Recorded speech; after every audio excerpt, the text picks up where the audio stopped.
Hey, it's Lisa Jones, Millionaire Medium. I just wanted to invite you all in. I'm a little nervous this morning, or I guess it's this afternoon already, um, in that my spirit guides told me they wanted me to do this about embracing death, and not only embracing it, but making it fun.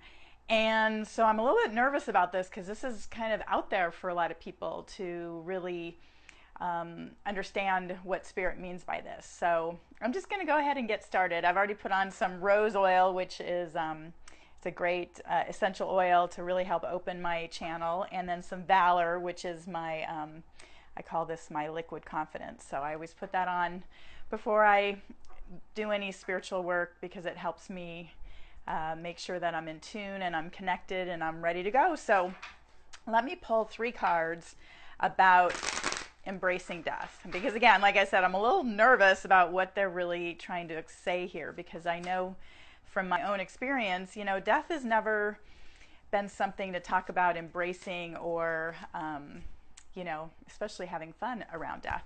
So let me just read the cards and then see what comes up about embracing death. All right, so what they're saying is, you know what, death is an adventure. It's really this is the adventure card. I know it's backwards, but what they're telling me is that death is an adventure. And part of the reason that we have so much angst and worry and fear around it is because we don't understand that truly death is an adventure. It's just a transformation from the physical world into the non-physical world. And oh my gosh, I'm getting big chills. I don't know if you can see my arms, but spirit's coming through me so strongly right now, just saying, yes, this needs to be talked about. And so guess what? That's the next card. Just dropped it on the floor. And it is the communication card.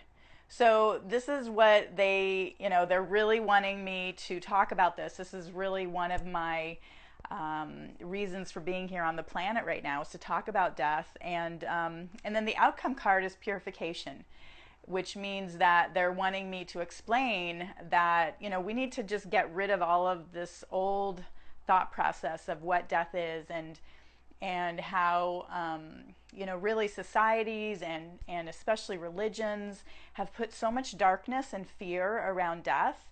And by opening up this communication and really talking about it, it's going to help people move through their grief when they have lost a loved one. Because I know from my own experience of losing my husband when I was 37, and then more recently I lost my father in 2012 and my mom in 2014.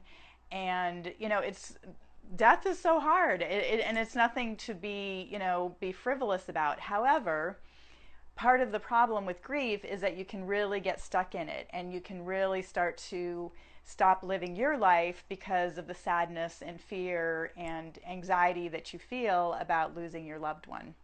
So they just want me to tell you that, if you can shift your thinking about it. So if you're really feeling sad and you're feeling that grief, again, you've got to go through grief.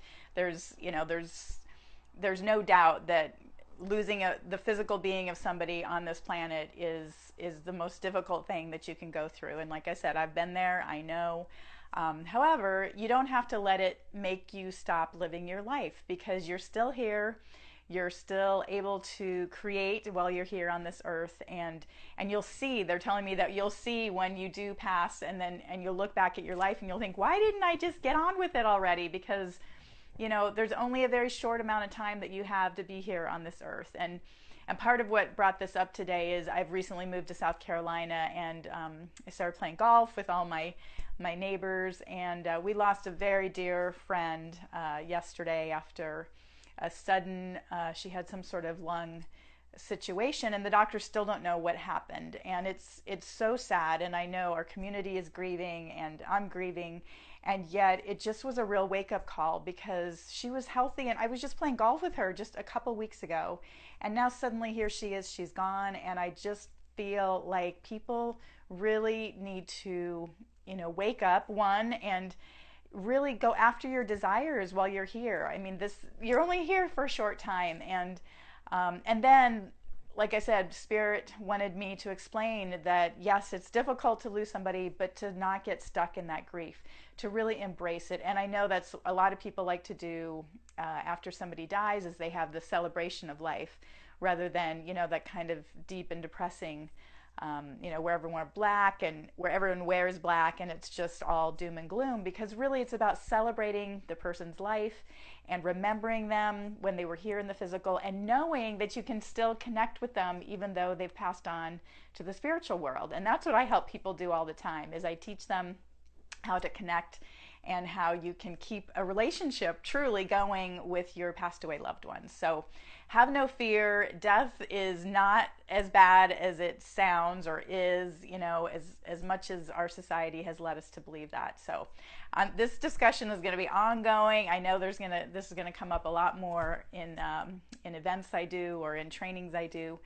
But this was the first kind of step into it. I'm sending you love and light, and I'm so excited to have spent some time with you today, and I'll talk to you soon. Take care. Bye.